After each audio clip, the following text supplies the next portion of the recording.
Basics of statistics. Most people become familiar with probability and statistics through various media.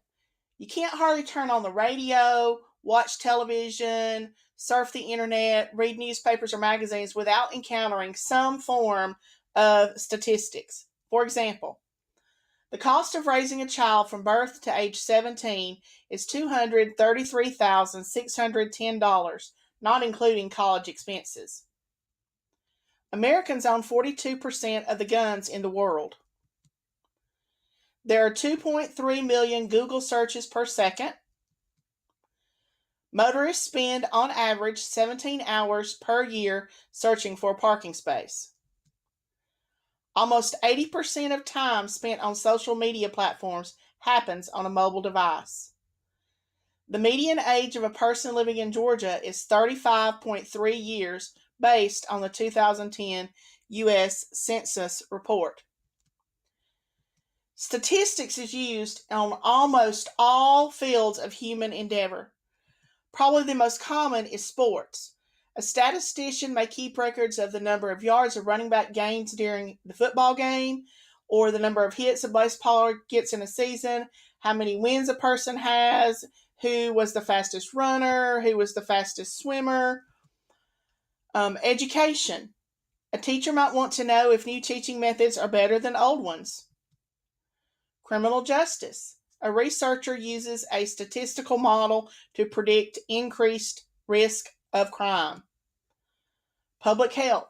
An administrator might be concerned with the number of residents in a particular area who contract a new strain of the flu virus. Quality control. A manager needs to determine if the bottle filling machine is working properly. Media. A weather person predicts the chance of precipitation on any given day. So why should we study statistics? We should study statistics so we are able to read and understand various statistical studies that are performed in our fields. This requires a knowledge of the vocabulary, symbols, concepts, and statistical procedures. You may also one day want to conduct research in your particular field. This requires an ability to design experiments, which involves data collection, analysis, and summary of data. And finally, so that you can become, and I can become, a better consumer and citizen.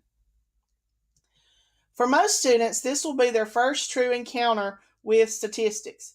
And at least initially, learning statistics is similar to learning a new language. Statistics uses vocabulary and concepts that are unique to the field. In this module, you'll be introduced to the statistics vocabulary, types of data, and sampling techniques. If we're going to spend the semester talking about statistics, we need to first know what is statistics. There are actually two definitions of statistics that we could find in the dictionary.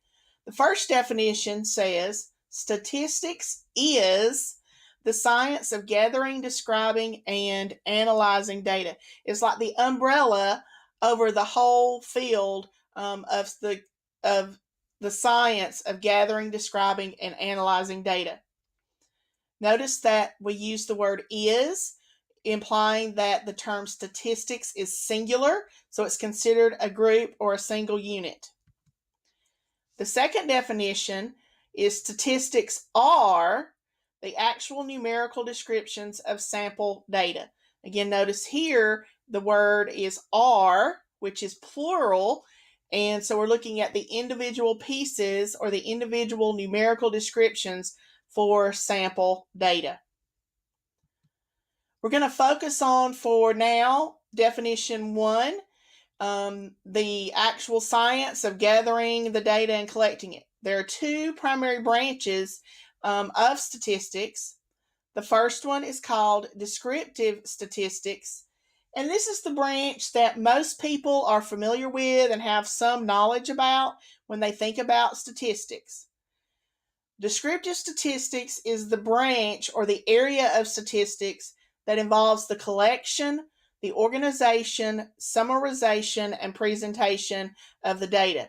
This is where We look at the information we have about our sample and we make no assumptions about it, no assumptions about the larger picture or the population.